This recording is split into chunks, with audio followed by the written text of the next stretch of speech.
And away we go. Alright, let's see what me, Eric, or Risk has sent in our podcast group chat that, for whatever reason, sparks our interest. For some reason, that probably we should reconsider how we live our lives. Either way, it was bound to happen. So, let's see what, okay, Risk has sent a short message in the group chat. He texted, "Are we covering the Burnham by-election? Who do you think winning that seat? Is Burnham liked enough that he will win?" Now, I could have responded to say that what I'm about to say in this episode. However, I just realized something. What's the point? Of course, it is our given right to vote who we believe will best serve our interests. Something that bothers me is that whilst there are people that do care about their communities, there are people that will say things as they are, and there will be people that will call out on bullcrap by current people in position of power, even if there is strong support amongst voters of the electorate to elect someone who is unfiltered, who is going to deliver on what they promise to deliver once they get in power, and also whatever obstacles that does come a nation's or a local area's way that will pose trouble, and then the person in power that's been elected by the people know exactly how to handle these kinds of problems. Now, the thing that that bothers me is the fact that such a person like that ever gets to power that is well liked by the electorate, knows exactly what they're doing, and will absolutely deliver on their promises. My problem is how candidates that are none of these things are more likely to be elected than those candidates that are highly ideal. The candidates who are ideal to be elected and deliver on what is to be delivered on. And that's just sad. It's very unfortunate. Even when there are going to be upsets like that, the best we could do is vote for whoever we believe is the least worst option. Forget forget electing whoever's the best to do the job. The best we can do is elect someone who is the least worst of them all. That is something that I've learned from one of my teachers in high school, who said that. So, yeah. So what else was I going to say? Yeah, about the Makerfield by-election. That Andy Burnham, the current mayor of Greater Manchester, is going to be standing in to be elected as Labour MP for Makerfield. Even if Burnham do have ideas to make the UK great again, likewise the ideas he has done for Greater Manchester. Again, I'm not saying that he is the best in the world. I'm not saying he's a miracle worker. Put it bluntly, I'll tell you right now, it could be worse. It could be a lot worse. And even if Burnham does have appeal from not just the left-leaning voters, but also a couple of right-wing leaning voters, I doubt a lot of right-wing people would ever support Burnham. Yet, some of the ideas that Burnham has not just proposed but also enacted in the past as Greater Manchester Mayor is what people would say, you know what, maybe Burnham's not so bad after all. He could do well. Even then, what are the chances that Burnham, once he does get elected MP, does win the Labour leadership contest to then become not just the leader of the Labour Party, but also Prime Minister of the United Kingdom? What are the odds? What are the chances that whatever ideas that Andy Burnham plans to propose, likewise he did with Greater Manchester, will ever get the broad enough support, not just by Labour MPs, but MPs of other parties, Liberal Democrats, Conservatives, Reform, the Greens, and some other MPs for much smaller parties or independents? It's just these kinds of questions. Whilst not many people may talk about often, it is worth noting. Yet before we even consider if Labour can continue to govern the United Kingdom until the next general election, we have to go back to the Makerfield by-election, which Andy Burnham is planning to stand in. And now back to the question about what Risk 11 had said in the group chat. Is Burnham well liked enough that he could win that by-election in Makerfield? That's a coin toss. I'd say that's a massive coin toss. There are many variables in this, especially given that Makerfield is a constituency located in the metropolitan borough of Wigan, and in the last local elections that took place, like a couple of weeks ago, as I'm recording this, every single ward had gained a Reform UK councillor. Now, that's not to say that Wigan has lost not to say that a party that has a majority in Wigan has lost their majority. Every single ward in Wigan had gained a Reform UK councillor, and most of the wards in Wigan, whose seat was up in the previous local elections a couple of weeks ago, were mostly Labour councillors, and now those Labour councillors in Wigan Council are no longer councillors, and instead Reform UK has won mostly every ward in Wigan. And not just the results from local elections.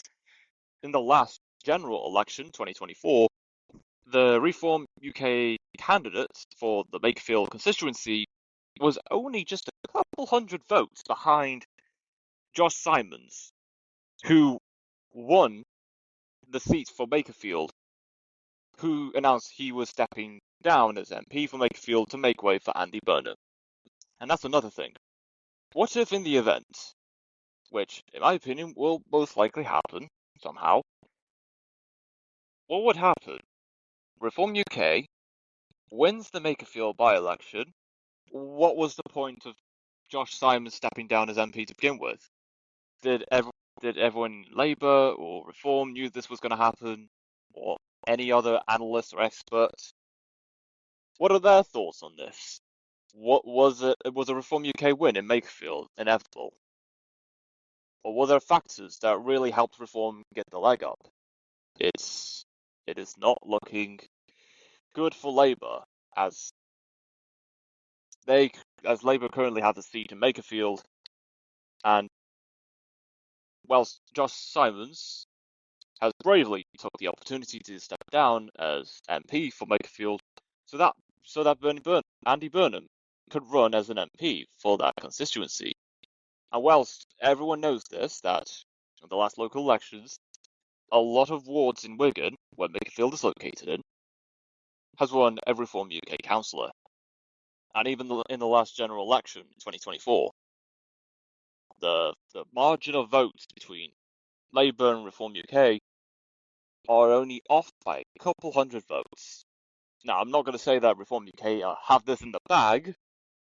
It also comes down to if people that would vote Green would support Labour specifically in this by-election at Makerfield, just so that Reform UK doesn't gain another seat. Or would people that would usually vote for the Greens vote for their candidates that's standing in that by-election? And I will end off with this. If there are people genuinely concerned with Reform UK winning across the Isles, across multiple areas in the UK, I believe it would be wise for the Greens that they don't stand a candidate in Makerfield and tell all the Green voters to back Andy Burnham in the Makerfield by-election. Or at least if, well, that's in the case that there are people that do live in Makerfield and will be voting in that by-election. I believe that would be the wise decision. However, last time I checked, the Greens are going to field the candidates in the Makerfield by-election, so I think it comes down to it just comes down to how many people that say that would vote Green actually vote for the Greens, or out of Green voters that would vote for Labour, just to make sure that Reform UK don't win another seat. Because that's the consequence of first past the post. You could have 40–30% of the combined vote share in any given area and still win, leaving the remaining 60–70% of voters that voted for a candidate of another party saying, no, I don't want this candidate, I wanted that person instead. It is a very, very flawed system, and especially since now that there are more options for national level parties to not just contest in national and local elections, also for more national level parties that have a chance of winning a seat, either locally or for Westminster, and also the Senate and the Scottish Parliament. So yeah, there is so much. Only time shall tell if Reform makes the win or people on the left are going to back Andy Burnham just to not just make sure that Reform doesn't win again in another area, also to ensure that Labour's hopes of continuing to hold on to whatever seats they have left also remains, and maybe gain a couple of seats back for Labour that they've lost in the last few elections. So yeah, that's all I have to say on Risk 11 and the by-election in Makerfield and Wigan. And that is all that's been sent in the podcast group chat since the last time I recorded a podcast episode. With that all being said, let's get right into the news. Well, if it allow me, that is. Canada to summon Israeli ambassador over treatment of civilians on Gaza Flotilla. On Wednesday, Foreign Affairs Minister Anita Anand directed officials to summon Israeli ambassador Edo Moed over the mistreatment of civilians aboard a Gazan-bound flotilla. Monday's interception of 41 boats in international waters by the Israeli Navy led to the detention of 11 Canadians, prompting the swift diplomatic intervention. Footage shared by Israeli National Security Minister Itamar Ben-Gvir showed activists kneeling with hands tied, which Anand described as deeply troubling and absolutely unacceptable. Despite the lack of response to the summons, Canada has previously sanctioned Ben-Gvir for repeated incitement of violence and banned his travel to the country. Organizers say the mission aimed to break Israel's naval blockade to deliver humanitarian assistance, which remains in short supply despite a ceasefire between Israel and Hamas. Now, before reading this summary of the news story, I've seen one video of the Gaza Flotilla protesters. Again, like the summary described, their hands were tied, they were kneeling on the ground, and they were in a tent somewhere in Israel, I presume. I don't know where that would be. And of course, I also saw the man himself, Itamar Ben-Gvir, just walking past a couple of Gaza Flotilla protesters, and I wouldn't say he was mocking them. However, he was certainly teasing them for sure. And again, I'm not like I'm attacking him, nor am I defending him either. I saw the video. I saw at least one video on social media where he was at least teasing, or he was at least he was teasing the protesters on the Gaza Flotilla. And whilst I don't speak Hebrew, well, I could tell in his face and his body language that Yeah, he was definitely teasing the flotilla protesters on the Gaza Flotilla. Not to insinuate anything, even it does. That's just what I saw. And one thing I will say, not that I am defending the Israeli government, the fact what's important to note is that whilst the Gaza Flotilla protesters are being treated, I will say they are, whilst the protests on the Gaza Flotilla are being treated harshly, at worst, best case scenario, the IDF captures the Gaza Flotilla protesters and just tells them to bug off, go back to the country of the protesters' origin. And it's not clear what the nationalities of these protesters are. I've seen this before, and I remember talking about another flotilla that happened a year or two ago. So this is not the first time that I'm made aware of Gaza-backed flotillas. And of course, more notably, Greta Thunberg, who had been part of previous Gaza flotillas, yes, she was captured by the IDF, and best case scenario, I will say, she was sent back to Sweden. Or was it France? Well, either way, she was let off, she was let go scot-free, and yeah, she's allowed to continue living her life and do her protest work, advocating for climate change. So, and again, I'm not defending the Israeli government or the IDF. All I'm saying is we would know by now if there was any serious injuries against the Gaza Flotilla protesters, as well as if they were to be held captive in prison cells within Israel. I'm just saying. I hope the Gaza Flotilla protesters are safe and they are to be sent back to their home countries safely.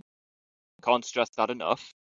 And even when there are international laws that had been broken, well, I would say that there should be punishments enacted on people that reflects their actions. That does not mean I want them brutally injured or unalived. I will make that clear.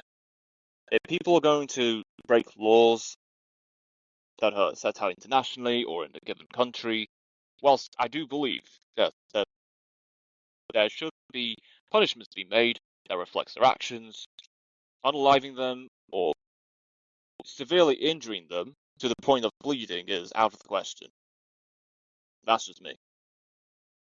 So to end off, with Canada summoning Israeli ambassador over the treatment of civilians on Gaza Flotilla, all I will say is I hope the flotilla protesters are safe, and if there are laws that they have broken, and if they are to be punished, that reflects their actions, so be it.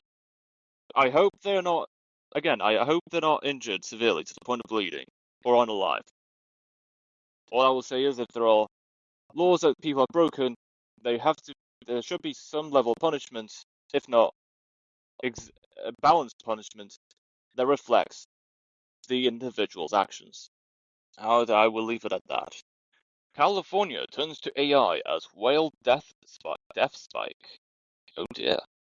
On Tuesday, May 19th, a coalition led by the Woods Hole Oceanographic Institution, HUOI, unveiled Whale Spotter in San Francisco Bay, an AI-powered network using thermal cameras on Angel Island and ferries to detect whales and alert vessel captains.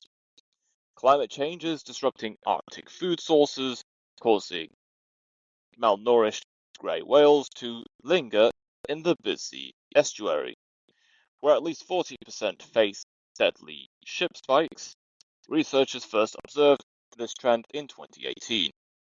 HUOI physicist Daniel Zitterbot developed the system over 15 years training AI on hundreds of thousands of thermal images to detect heat signatures up to 7 kilometers away.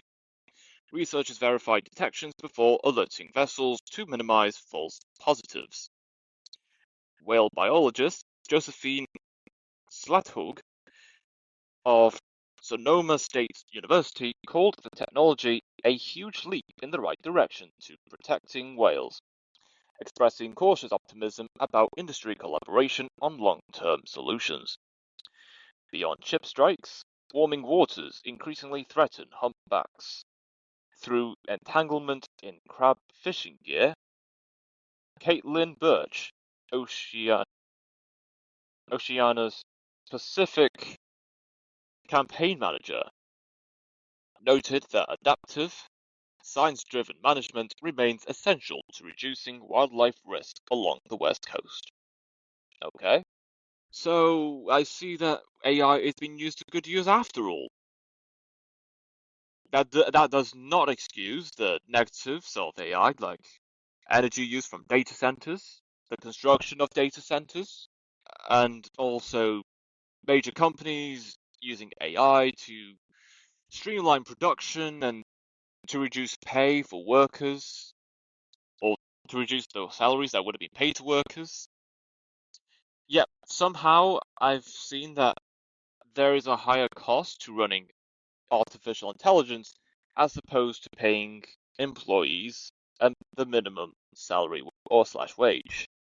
Make of that as you will. Make of that as you will. So back to AI. California turning to AI for the spike of whale deaths. So long as the artificial intelligence is put to good use, then fair enough. That's not to say that AI should replace humans, nor artificial intelligence should be a replacement for human workers in any given job, business, or industrial sector. Even if AI is used to some extent, there has to be a balance of AI and human workers completing tasks day by day, week by week, so on and so forth. Generic semaglutides to hit Canadian pharmacies this week at a fraction of the cost of Ozempic. Canada has approved generic semaglutide sold as Ozempic, becoming the second country to authorize the cheaper alternative. Dr. Reddy's Laboratories and Apotex Inc. received Health Canada approval 3 weeks ago. Novo Nordisk's regulatory exclusivity ended in January, clearing the path for competition. Apotex began shipping its product on Tuesday, while Dr. Reddy's reports its version has arrived in select Canadian pharmacies. Generics could reduce monthly cost to around $100 for some patients, according to Mina Tadrous, an associate professor at the University of Toronto, who researches drug policy. The Pan-Canadian Pharmaceutical Alliance requires generics to be at least 50% cheaper than brand-name versions. Rexall and Shoppers Drug Mart expect shipments by the end of the week. Vital, Canada's Pharmaceutical Supply Chain Alliance, warns that availability may vary across Canada's more than 10,000 pharmacies as products move through distributors. University of British Columbia professor Brian Rodriguez notes that while generics are manufactured differently, assembling amino acids like a Lego set, they are biologically identical to Ozempic. Rodriguez said the generic will make a big play in reducing the incidences of obesity and therefore diabetes. Personally, I'm not sure about that last part. Yes, obesity and diabetes are of genuine serious concern. Yet to say that generic and Ozempic would be the solution to eradicate or just eliminate most problems regarding to obesity and diabetes is not just misleading, it is also kind of dangerous. I'm not a health expert. I'm not, nor will I ever be. Yet, I would be careful about saying that specific drugs are the solution, or at least part of a solution to eradicate whatever physical conditions that people have. And even if it does work, don't think that relying on it, or at least repeatedly applying it, how many times it should be applied according to expert advice, is going to get rid of the problems relating to the physical conditions that people have. And I don't even have to go into the side effects with Ozempic and what it does to your body.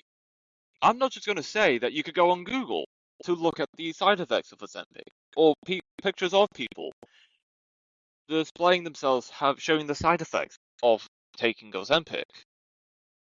I would assume by now there is going to be a handful of research papers talking about its effects, the drawbacks, and what other solutions or alternatives there could be to Ozempic that is not just cheaper, but also just as effective, if not more, like the story shows, pointing to generic semaglutide.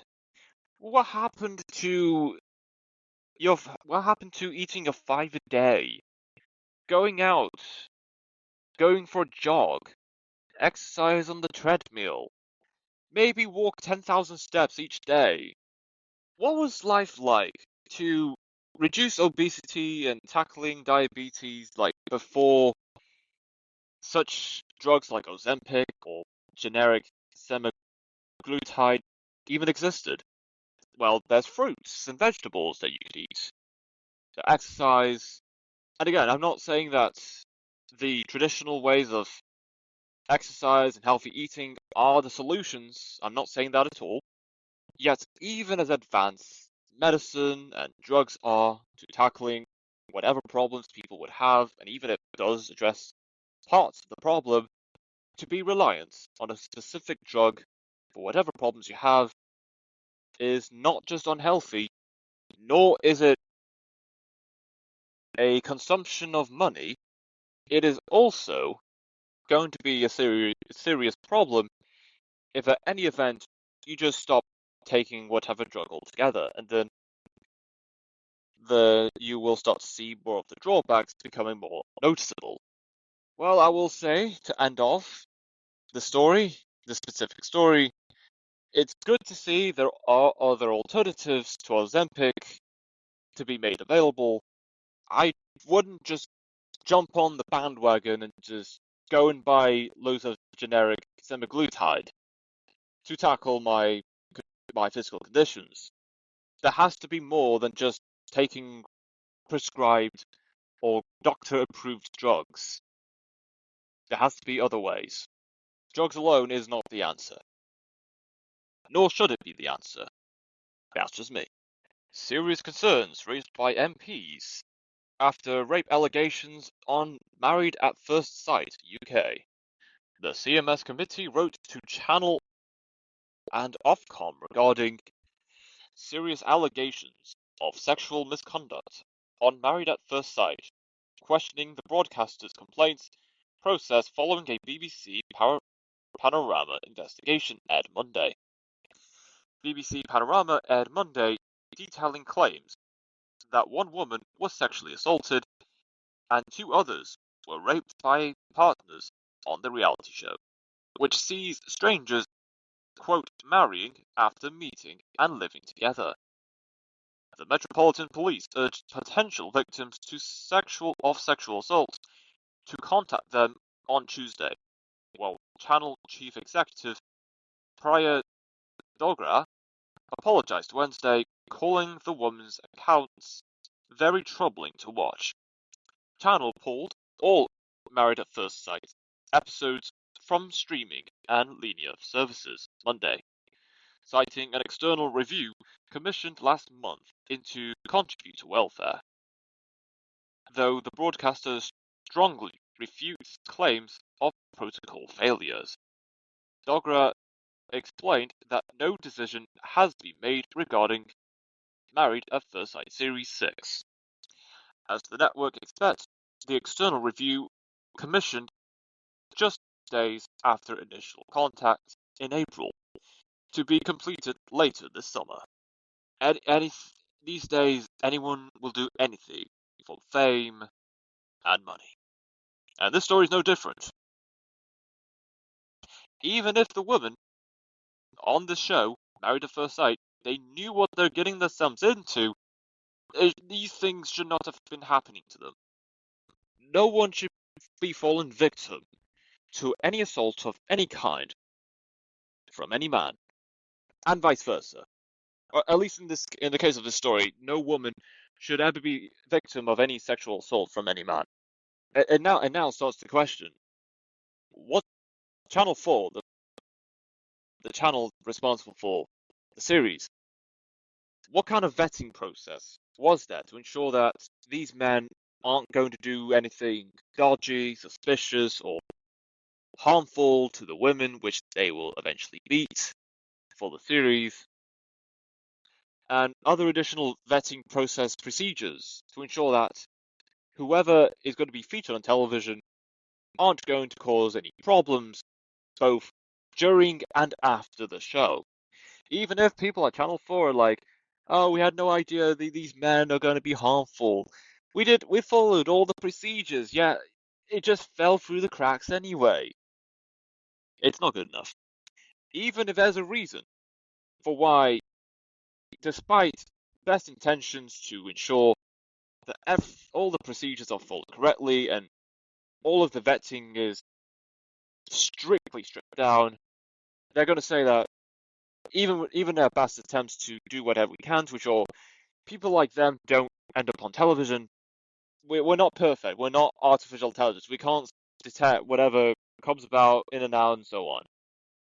Even then, out of all these things, there is no excuse for even allowing such people that would cause problems, whether now or in the future, to make past these kind of procedures.